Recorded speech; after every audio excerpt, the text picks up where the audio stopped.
Hey everyone, thanks for downloading the show. This is Garden Fork Radio. This is me, Eric. I have a YouTube channel and this audio podcast. It's eclectic DIY. Thanks for coming along. Today, my friend Will from the Weekend Homestead YouTube channel is here. Hey, sir. How are you doing today? I have no complaints. I really love doing the podcast early, by the way. It's 8:30 East Coast time, so it's 7:30 your time, right? Yeah, no, this is great because the wife takes the kids to school and it's nice and quiet in the house here, and it's a good morning. I find I am my most creative and get most work done better earlier in the day rather than later in the day. So, actually, I've been trying to get up 5:30, 6 o'clock in the morning because for whatever reason, that extra hour before everybody kind of gets going seems to be the most productive. That little space in the morning. I don't know why, but it just is. It's also a really good time to meditate. If you all want to meditate, just check out the Headspace app. It's very cool. It has really helped tame the hamster wheel in my brain. So, subtle hint there, everybody. There's silence there. I was meditating, sorry. So today we're going to go a deep dive into do-it-yourself solar. And I have some thoughts about that, and Will has actually done it. And then we're going to get an outhouse update. And my guilt-ridden podcast a while ago worked very well. We have 5 new iTunes reviews, and we're going to read all of them. Awesome. Yay. So you, long story short, you have a property in Wisconsin, and you have a couple different buildings. One of them is a fairly new pole barn, and you are wiring it to run the whole thing on solar? Is that what you're doing? Yeah. So the property is broken up into 2 parts. I'll give the very, very short story for the folks who haven't heard this before. But the property is very long and narrow. And in the process of buying it, we bought a couple different pieces. Well, one of the pieces is on the grid, and it's the house and the cabin that everybody's seen us remodel. The other part of the property is an off-grid cabin that has a pole barn, and we have the apple orchard and everything. But it's way back in the woods, and the power company wanted an exorbitant amount of money to run electrical out there. But I need power in the barn, so I kept researching and trying to figure out, and kind of we decided, hey, let's do solar and give it a try. So we over Memorial Day weekend we installed solar into the barn, and I've got now I have lights in the pole barn, which is pretty neat. So could you walk us through how you figured out how big of a panel or panels you needed and what kind of gear? Can I get on my soapbox for a minute about solar for a second before we get into this as a disclaimer? Sure. Yeah. It's amazing to me how complicated solar is if you read about it on the internet, if you go online and you watch videos, people have all this math and all these equations, and this does this and the output here, and it has this type of curve on the electrical and all these different things, and this is your wattage, and make sure you calculate your amperage and then figure in your amp hours, but then you have to figure out what type of batteries and like all these things. And it gets really complicated and very overwhelming very, very quickly. And quite honestly, I kind of looked at it as, let's start with something really simple. Yeah. Let's figure out what we want to run and then figure out how to do that. Because if you go online and you look this stuff up, wow, there's a lot of experts out there, and there's a lot of opinions. Just like beekeeping, I've learned that solar has a lot of applications. And the reason why is very, very simple, and this is what I've discovered. No 2 solar applications are the exact same. So what I'm going to describe today may work for you, but may not work for you. And more likely, it won't work for you, but with slight modifications, it will work for you. And that's why there's so many opinions, because everybody's solar panel systems and needs are different. Somebody in California who's powering their house has one need. Somebody in Denver who has a house in the mountains is another need. Somebody in California or in Canada will have one. Everybody is different. So the system we're going to talk about today is a system to put together on a budget to run some very, very simple things. I love that. It's all about simple. That's Garden Fork. Well, so I've wanted to do this for 2 years, and I got stuck in the minutia of reading online and, make sure you figure out this calculation, and here's your line loss and all these other things. I'm just like, this is so overwhelming. And then one day I kind of decided, you know what? I'm just going to buy a panel. I'm just going to buy some batteries. I'm going to put this together and see if it'll work. So that's basically what we did. And once I finally broke down and got into it, I learned how simple solar actually is, and it's not as complicated as a lot of the experts make it. There's a lot of money to be made in the solar business for you buying I don't want to say the wrong amount of equipment, but maybe overbuying your equipment or getting consulting services. And it's a big business out there. And that's, I think, so the solar panel system that I designed, the simple part of it is we wanted to run 8 lights on the ceiling, and I wanted to have 1 or 2 outlets over by the workbench. And the goal is inside the pole barn, they're great, but unfortunately at night, like I think it was like 7 or 8 o'clock at night, all of a sudden it gets dark in there where you have to start using flashlights. And if you know Wisconsin, in the winter time, it starts getting dark at 4:30. Well, if you want to go do something in there, you're doing everything by flashlights and so on. It's like, we've got to find a simple way to put some lights in here and an outlet so you can charge your cell phone or you can recharge DeWalt batteries or do those types of things. Things I'm not doing, I'm not running a coffee pot. I'm not running an electric stove or an air conditioner or refrigerator. Those things use a lot of power. Yep. I'm running very, very light load stuff, so that's why I can afford to get a light load system. Does that make sense so far? Yeah. Okay. So let's talk about adding up everything. There's a very simple equation that you need to know, which is watts equals amps times volts. Very simple math equation. With that equation, you can figure out whatever type of solar panel system you need. And it comes down to 2 things. How much energy are you using? Actually, I'll say it this way. It takes 3 things. How much energy are you using? How much energy are you storing?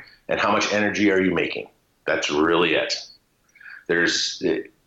You can put any equation together for any system, and they'll all end up in the same place. If you have a dishwasher, 6 lights, a monitor, a refrigerator, all those things, all of those use power. And if you divide it down to how much power you use every day by the hour, that will tell you what your usage is. So give you an example, an LED light bulb uses 8 watts of power.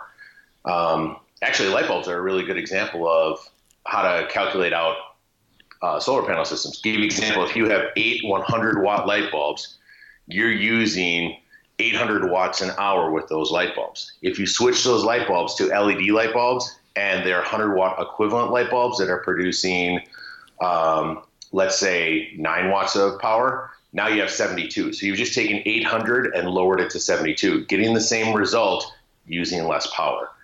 So for a solar panel system, LED light bulbs are kind of, I don't want to say the savior of it, but if you have 20 light bulbs or 30 light bulbs in your house, because just look around the room you're in right now and count up how many lights are you see between the lamps and the outlets and everything like that. And if every one of those has 60 or 100-watt light bulbs, you're using a lot of power. Switching those light bulbs out make you use less power, which means you need less batteries and less panels in order to power this all up.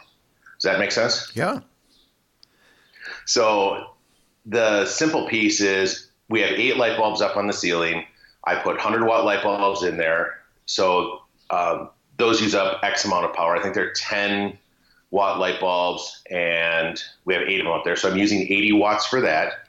And then I figured out if I use my DeWalt battery charger, because that's probably the biggest power hog that we have, I think that uses, I want to say, 100 watts in a day or something like that. So we're using 180 watts of energy per hour of usage. Well, I figured out over a 3-day period, if I used it all the time, how much power would I use? I add that number up. Now, let's go to the other side of the equation, which is there's 2 types of voltages in the world. I mean, there's more than that, but really there's 2. There's 12 volt and there's 110 volt. 110 volt is like what you plug in your wall, and 12 volt is what you plug into your cigarette lighter in your car. They have cigarette lighters in cars, right? Yeah. Power adapter, it's called now. Power adapter. So that's the other part of the equation. If you can do some simple math back and forth, you can figure out how much power you're using. And that's what comes down to what's called amp hours. Amp hours is basically the equation, the separate part of the equation, which is voltage, 110 volts, times a certain number of amps equals watts. Well, if you divide it backwards, we figured out that we were using, I think it was 35 amp hours a day, which isn't much. That's not very much power. So now I know how much I'm using. So what do I want to do? Well, I need to either produce that amount of power per day, or I need to store that amount of power. Because in a snowy day, you're not going to produce much power. Right. Versus a sunny day, we're going to produce tons of power. So for us, it was, I got a battery that was twice as big as what I need. So we actually got a 120 amp hour battery, which means I can store 3 days worth of power, give or take, in that. And then I got a battery array that produces 8 amps of power, or a solar panel array that produces 8 amp hours of power. Well, in a day, I produce about 40 amps of power. So what I'm using is what I'm producing, and I'm storing 3 days worth of power. So the likelihood of me using it all up is pretty slim. And that's it. That's really what it comes down to. How much power am I producing? How much power am I using? And how much power am I storing? That's all a solar panel system is. And I'm going to wing this based on my experience, but there's basically 4 components. There's your solar panel. There's what's called the charge controller, which goes from the solar panel connects to the charge controller. The charge controller connects to the battery or batteries, and then your inverter, which changes the battery voltage to 120 volts.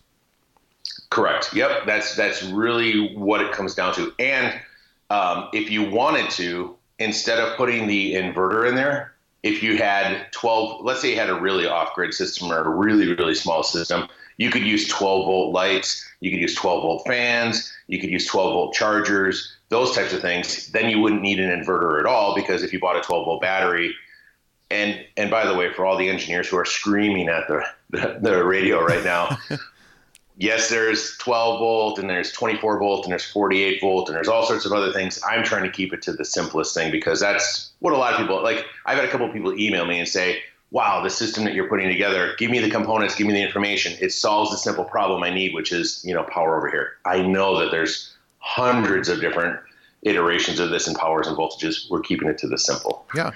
Because I have 2 friends who have cabins off the grid, and I actually helped. We have a video tour of the one cabin solar setup, which is very similar, except they're not even using an inverter. All these RVs use our 12-volt system. They have an inverter on board as well, but all the lights and stuff in an RV are 12-volt, and they do make 12-volt compact fluorescents, but now they make 12-volt LED lights with what's called an Edison base, which is that screw kind of base that goes into a regular lamp. So you could have a cabin with nice decorative lamps and screw in a 12-volt LED bulb and just wire that to your 12-volt battery, and you're good to go. So the inverter that pumps it up to 120 volt isn't a necessity unless you really want that. But if you want to keep it even simpler, like my 2 friends have, all these things, you could even get a little inverter that plugs into your power adapter in your car if you ever have to bump it up to run your blow dryer or something for 5 minutes. So it's just brilliantly simple. I love it.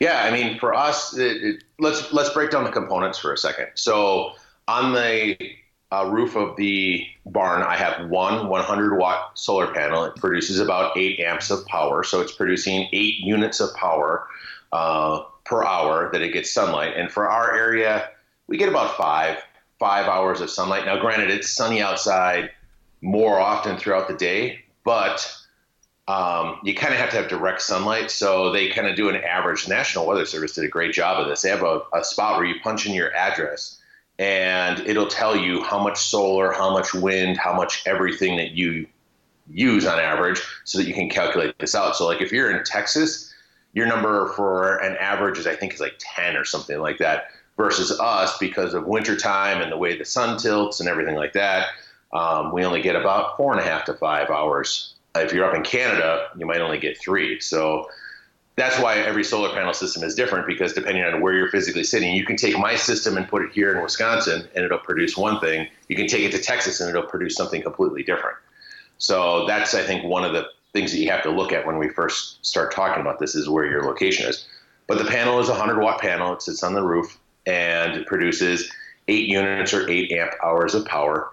I have a very simple one battery, 12-volt battery. It's called a deep cycle battery, which means that you can run it down and bring it back up and run it down. You don't want to bring it below 50%, but you can charge it and recharge it, charge it and recharge it over and over again. And that will hold 125 amp hours of power, which means that I can go for, if I'm not using the system and let's say the battery was at 50%, I could go for a number of days with my solar panel, and it will recharge that battery no problem in a day's time period based on the amount of usage that I have. And if I don't have any power, then the battery will last a pretty long period of time before I actually run out. The next component, like you said, is a charge controller, which charge controller is really just a gateway that I'm going to really simplify this down, but it makes sure that you don't overcharge your batteries. It's basically kind of a governor to your batteries. Yep. And they're all at $50. Yeah. Well, you can get more expensive ones that'll tell you all sorts of statistics and stuff like that. But I'll be honest with you, I just wanted to know if it was charged or not. It has 3 simple lights. Is it on? Is it charging? And is it charged? That's it. Yes, no, and maybe. Literally, it's that simple. But the simple piece is it looks at your battery and goes, oh, because solar doesn't know any better. Solar panels just produce. They're like, hey, I have light. I'm making power. I have light. I'm making power. And it just keeps shoving it down there. And what people figured out was it was cooking the batteries because it would overcharge the batteries because you shouldn't really ever overcharge your battery. Right. So what they came up with is a technology charge controller, which controls that, or at least makes sure that you don't overcharge. So very simple charge controller. Cool thing is, I bought it on Amazon, the solar panel, and it came with the charge controller that was the right size for it, and it came with all the wiring. Yes. So literally it was, you open the box and it was plug and play. And the solar panels come with these very unique plugs on them, right? At least my panel has these kind of black plasticky plugs, like a male and female plug, which look nothing like regular extension cords. Well, even better than that is they only hook up one way, so you can't mess it up. There's no way. I mean, that's the best part about it is the red one connects to the red one, the black one connects to the black one, and they only go one way. So there's no way to mess that up. In the charge controller, it has 3 simple icons. It has a spot where it looks like a panel, and you just screw the 2 wires in where the panel goes. There's a spot where the battery is, where you screw the 2 wires in for the battery. And then for the inverter, there's a spot where you screw in for those. And literally, you just hook up the wires to it, and that's it. And some of them, you don't even have the inverter wires. It's just the battery and the solar panel. Yeah. The battery itself, 120 amp hour battery. You can get all different sizes. I've seen them as small as 35 on Amazon, all the way up to, I think, 300. Now, the bigger you get, of course, the more expensive they are. And they are heavy.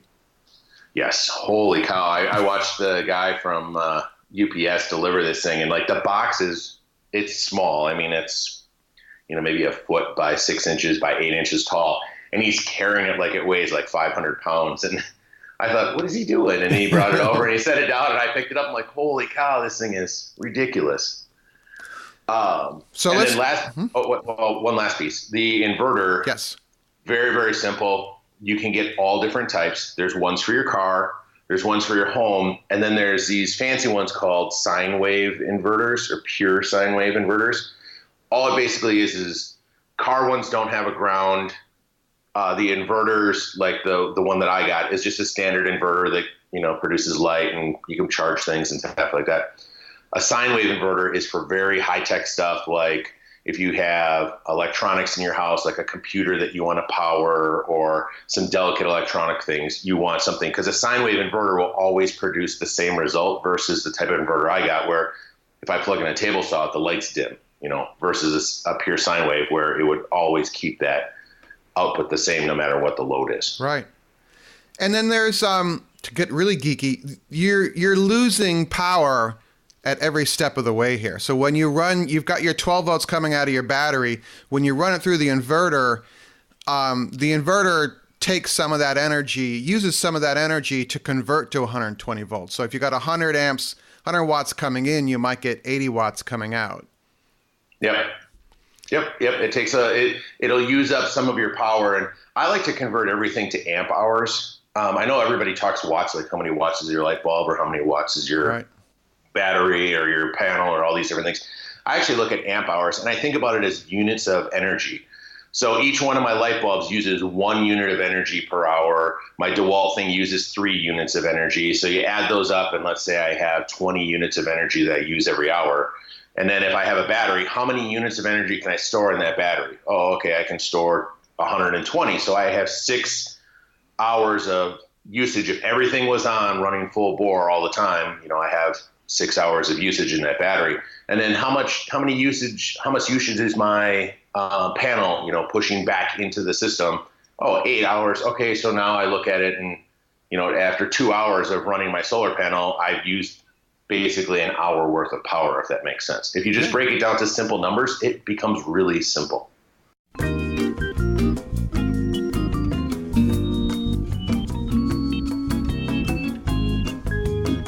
Hey, real quick here. I was wondering if you wanted to join the Garden Fork email list. It's Maura Eric. I don't know if you want that or not. But the best way to do that, if you go to the gardenfork.tv site, there are signups all over the place. There should be one on every page. Also, in the show notes for this show, if you're listening to it in the iTunes app or one of the other podcast apps, to click on the little text thumbnail of the show, and the notes will pop up, and there's a link in there. Or just go to gardenfork.tv, and there should be a sign up there. All right? Thank you.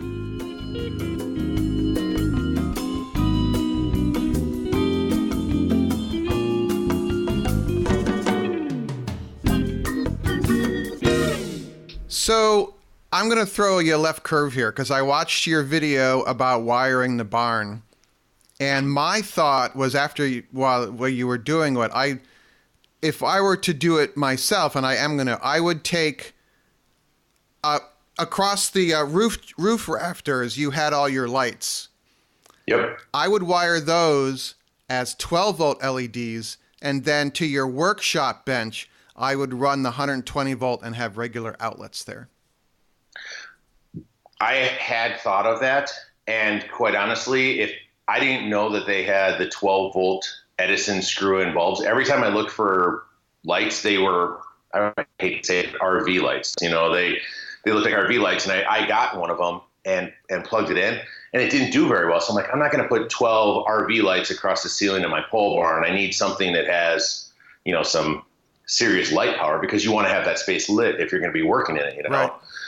And so the reason why I went the way I did was, one, I had a bunch of wire left over from the remodel, so I kind of burned up a bunch of extra Romex wire that I had laying around. But two, I didn't know those lights existed, so I guess I have to look into the Edison screw-in 12-volt lights. Yeah, they're not, you have to type in 12-volt Edison base LED bulb into the search engine to find them, but they're not ubiquitous. There's some specialty sites that sell them. And a little side juncture, they're actually starting to measure light bulbs in lumens rather than watts now, because LEDs pull a different amount of watts than CFLs and regular incandescent bulbs. But they all can be measured in how much light output they have rather than how much power they use. So lumens is a big word now. Well, to talk about one other quick item. So we also have a little off-grid cabin that's near where the pole barn is. And I had oversized the system in the barn, just thinking, okay, I want to have a couple days worth of power there and usage and everything. And then I actually plugged in the meters to read how much I was using. And I was actually using a lot less. Like, I've never had a shot where I've used more than 5% of my battery in a day. And we've been using it since Memorial Day weekend, and we haven't used it yet.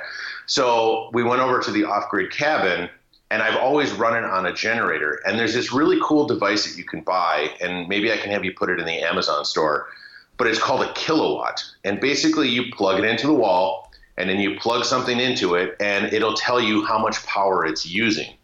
Yeah, it's an LED meter, LCD meter, yeah. Yep. And so I have one of these, and we took the power cable, because the way the person who originally designed the cabin was, there's literally an extension cord just coming out of the side of the building that you plug into the generator, and that's what powers up the house. Probably not to code, but that's kind of just how it is right now. Yep, that's cabins. Yep. And so I put the kilowatt on the end of that, and I plugged it into the generator, and I turned it on. And I went into the cabin and I turned on every single light switch and everything that's in there. I turned everything on just to see what the whole building is using. And it's all said and done. The ceiling fan's running, the lights on, everything like that, 555 watts of power. Now, wow. here's where LED light bulbs come into play. This is what blew my mind. So we went through the cabin and we replaced all of the light bulbs because they were all the original 60 watt and 100 watt light bulbs and things like that, and all of the fixtures in the ceilings and all that. We replaced all of them. Now the cabin runs on 115 watts of power just by changing out those light bulbs. Wow. Which blew my mind. Well, for us, where the benefit comes in is I'm thinking about trenching a wire from the pole barn over, because if I'm using 110 watts, I've oversized my system in the barn so that I could add on to it at some point in time. I could easily support powering that building, and now we don't have to run the generator to run that building, and I'm running a cabin and the pole barn off of that one solar panel system that I put together. Cool. There is going to be a calculation you have to make for the gauge of the wire going from the barn to the cabin, and that requires some math. So. Yep, I'm actually there isn't. It requires Google. You just go to Google and you type in, I need to run wires so far, and they have a calculator that you punch in how far and how many amps or how many units you're driving across that, and it'll tell you exactly the size wire you need. People might be banging their head against the dashboard right now because we're geeking out so much here on solar, but I'm going to warn everyone in the title of the show. But would you run 12 volt from the barn to the cabin and another inverter, or would you run 120 volt from the inverter that's in the garage?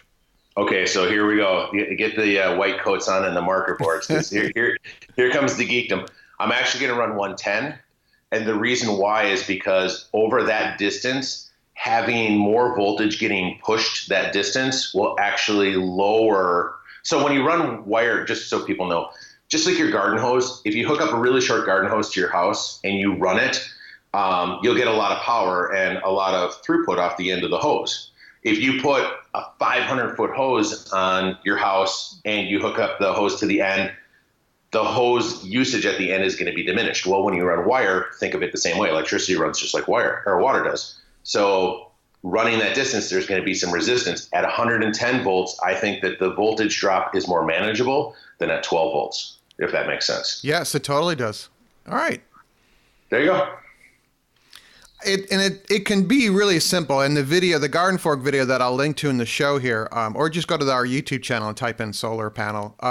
It's literally a solar panel that is the size of my iMac screen on a piece of plumbing pipe stuck in the yard that we tilted. You can determine the ideal sun angle. There's a bunch of sites that'll tell you the ideal angle for your panel, where you live and where to tilt it, what part of the sky to point it to. And then we took a heavy-duty outdoor extension cord and trenched it in the ground. Literally, I took a flat hoe, and cut a slit in the grass, and we shoved this extension cord about 3 inches under the grass. And we ran it's about 30 feet from the solar panel into the basement of the cabin. That's 12 volt, low voltage. You're not going to shock anyone. And then in there is the controller, and there are two deep discharge batteries there. And then the house is run on 12 volt, and that's it. I think the thing that really messes with people when they look at solar is there's really a couple key components that kill solar: microwaves, coffee pots, refrigerators, and air conditioners. Yep. Anything that has the big plug, take it out of your equation for solar. And the only reason why I say this, you can do it, but that's when the prices skyrocket. When you see these guys come out and they're like, oh, it's $10,000 or $15,000 for a solar panel rate to power your house. Well, yeah, but you're running an AC unit half the day and things like that. If you ever get a little kilowatt meter and you plug your AC unit into it and plug it into a wall, and then plug in your monitor into the kilowatt meter, and you can see on the little screen, it'll tell you how much power is being used over a period of time. And it's amazing to figure out what in your house is actually pulling power and what is not. So it's and how much it's using. It's just shocking to use an electrical, but it's shocking to see how much power you actually use, even on a coffee pot. Yeah. And my friends in the cabins have propane-powered refrigerators. and Yep. propane stoves. So, and you can buy brand new propane refrigerators from, I think it's called Layman's. They are kind of a Mennonite Amish supplier, but they also supply off-grid people as well. Propane refrigerators are pretty cool. They work on the same principle. I mean, the flame drives a compressor, basically. Yep. I'm kind of glossing over that whole process, but it's kind of funny because every year to the Freon, the refrigerant in the propane refrigerator needs to be reset. So we turn the propane refrigerator upside down for a day. I don't know what it does, but then you have to put it back up again, and it all works very well again. I will say I have looked at those propane refrigerators, and the only commentary I have with them is because they don't sell very many of them, they're fairly expensive.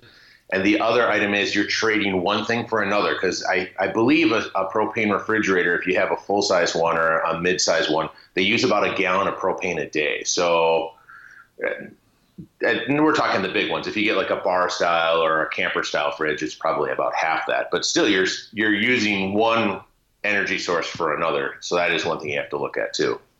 Yeah, it is what it is. And if you really live in the outback, you can go to a Tractor Supply and they sell, are they called 100 pounders or 100 gallon, the taller propane tanks? But you can put those in the back of your truck or car and take them down to the gas station and they'll fill them up, with propane for you. And if you don't have curbside delivery, in our town, there's a guy who has a big truck. He's my neighbor, Paul, and we have two of those. I think they're called 100 pounders or 100 gallon. I can't remember, in the back of the house, and he just switches them out, or he fills up your tank if you have like an in-ground tank or something like that. If you are going to get propane, buy the tank. Don't rent it from the company, because if you want to switch companies, it becomes a big deal. If you buy your tanks outright, I think that's a much better way to go.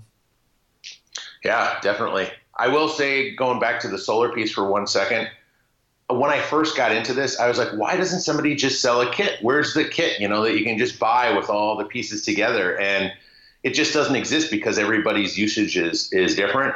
The goal of what I put together, and I'll send you the notes so you can put them in the show notes of the exact pieces that we bought, was a very, very simple system that solves a very simple problem for cheap. I mean, I think $600 to get electricity in the barn, considering that the power company wanted $17,000 to bring the electrical up the road for us. I feel like $600 is a pretty good deal to solve our problem. Yeah. All right. So if you have any questions about this, it's radio@gardenfork.tv, and Will and I will do a follow-up and answer questions. That's radio@gardenfork.tv. So that's like a half hour's worth of show here. Wow. People with their deep dive. And we have, my phone I forgot to turn the phone off. So. All right. Would you like to read our reviews, or should we save that for next time? Let's do the reviews. We'll skip the outhouse. Okay. 5 iTunes reviews. Bear in mind my ability to read. The first one, these are all 5-star ratings, by the way. Love this podcast by, I think it's Sandman 1903. It's trial and error, but as long as it gets done, you're fine. Eric takes you through his trials of many, many projects that he has just as many problems as you will. As Garden Fork proverb says, when all else fails, read instructions. Yeah. And then from J.S. Van Allen, great podcast, 5 stars. Quality podcast with interesting topics discussed, including gardening, cooking, technology, DIY, work, life, anything, etc. I love the personal touch, as they're not just talking at you. It's a conversation between Eric and his friends, and you're along for the ride. If you're a fan of the Garden Fork videos on YouTube, this is a great way to see another side of Eric. The way he articulates his thoughts give you a sense of just how intelligent and insightful he is. Well, that's very nice, but completely untrue. I'm like, wow, you're paying people for the reviews now. Nice, very nice. Yeah. From Texas TJS, a fun, friendly chat, 5 stars. Like sitting at the table and listening to a good friend or friends chat and provide helpful information. Thanks, Eric. And then 5 stars from DIY Dan, weekly dose of DIY. Thank you, Eric, for putting on the podcast. It's my weekly dose of DIY. The wide range of topics and down-to-earth attitudes makes this a super fun program to listen to. I look forward to the show every week, as well as the YouTube videos. Thanks. Wow. And then the last one, Something for Everyone by S.J. Walton. I've been listening to Garden Fork for years. Eric's down-to-earth and down in the earth when he's gardening. Topics and advice are always worth a listen. Whether he's talking about home repair, DIY maker projects, who doesn't like a brick pizza oven, cooking, gardening, beekeeping, maple syrup, and the occasional technology geek out. His regular co-host Rick is also a wealth of information. Just ask him about tomatoes and grow lights. But wait, there's more. Eric also has guest co-hosts who share their expertise on a variety of topics. You never know who is going to show up in the podcast, but you'll never be disappointed. And if you don't learn something, you probably weren't paying attention. Wow. How about that? That was awesome. So, I will guilt rid you guys again in a future podcast, but that was really cool. So, all right. So you guys are probably at your destination or you've nodded out with us talking about this, but this has been a deep dive on DIY solar. So nice. And now it's only 9 o'clock in the morning and I got the rest of the day here. Yeah, that's the greatest part about it, so it's been nice. Whoa. What was that? I have no idea. All right. So find Will at the Weekend Homestead. Just type in the Weekend Homestead on YouTube. I'll link to the solar show he did. And you have to do some follow-up videos about the solar install, I imagine, yeah? Yeah, so the video that posted on Monday was us doing the wiring in the barn. The video that posts tomorrow will be the actual install of the solar. And then I have kind of a third video that's going to come out, which is kind of cleaning up all the little things that I missed in the first two. One is how to wire it. Second one is how to install it. And then the third one is the little tweaks that we did. We put some safety stuff in, like switches and fuses and things like that. So. Oh, yeah, we didn't even talk about the safety side. Who knows? Yeah, safety's no accident. All right, everyone. Thank you for listening. And as always, it's radio@gardenfork.tv. Thanks. Garden Fork Radio's executive producer is Jimmy Goots of hollowbooks.com. And our music is licensed from uniquetracks.com.